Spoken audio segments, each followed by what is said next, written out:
sees the years from 171 to 163 BC as the culmination of the long historical wait for Jewish restoration, extending all the way back to the Babylonian exile, 6th century BC. It redefines the notion of exile as not simply absence from the land, but as the state of being under foreign rule even after repatriation to the land. The reign of Antiochus IV is placed in the context of the struggle between the Ptolemies and Seleucids for control of Judea. And, like the author of 1 Maccabees, Antiochus's policies are seen as the immediate cause of the conflict. But unlike the author of 1 Maccabees, the book of Daniel is not patently pro-Hasmonean. The book focuses instead on the intellectuals, Hebrew masculine, Daniel chapter 11, verse 33 and 35, chapter 12, verses 3 and 10, as the ultimate champions of faithful Judaism. By the time of the Maccabean revolt, a politically active faction known as the Hasidim, pious ones or devotees, had emerged from the ranks of the intellectuals and gone rogue by allying with the Hasmoneans.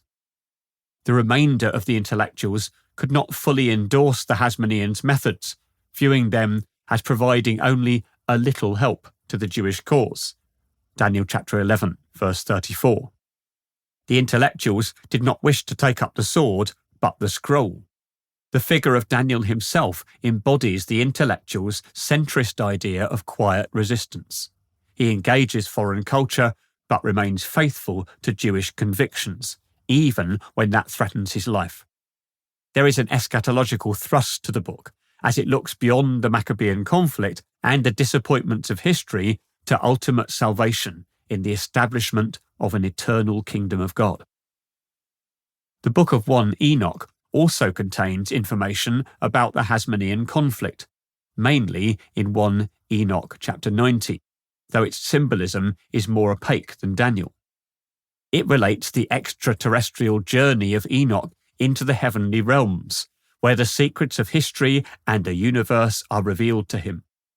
The book comes from multiple sources, across a wide period, and reflects the perspective of a group we may call the Enochic radicals. Originally part of the intellectuals, they eventually took over leadership of the politically active Hasidim, which took them into the eye of the political storm in the 160s BC. First Enoch reflects their initial support of the Hasmoneans' efforts against foreign influence, though the group eventually split from the Hasmoneans under the guidance of the teacher of righteousness. Thereafter, their concerns became more broadly philosophical, making them analogous to the Greek Pythagorean communities, a factor that also shaped the content of 1 Enoch. After they abandoned political activism, they became the backbone of the Essene sect and continued to produce other literature. A surprisingly earthy and romantic source comes from the biblical book Song of Songs. Though dressed in the metaphors of erotic poetry, this highly sophisticated piece of literature expresses the mindset of a persecuted people desperately clinging to their God under the most dystopian circumstances. Josephus is another key source for the period. He made use of 1 Maccabees as well as the 144-volume Universal History of Nicolaus of Damascus, a courtier of Herod the Great. Considering Nicolaus's prolific output and access to documentation, Josephus's account has much to commend it.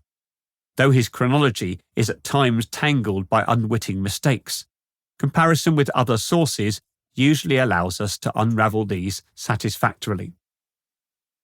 For the later portion of this period, an indispensable source is the Dead Sea Scrolls, the large cache of biblical and sectarian documents produced over the course of 2 centuries by the Essenes, who eventually established a monastic settlement at Qumran by the Dead Sea. The scrolls are particularly useful for filling in gaps that are simply passed over in silence by 1 and 2 Maccabees. The evidence for these developments must be harvested from the sectarian writings, but their interpretation is still hotly contested for 2 basic reasons.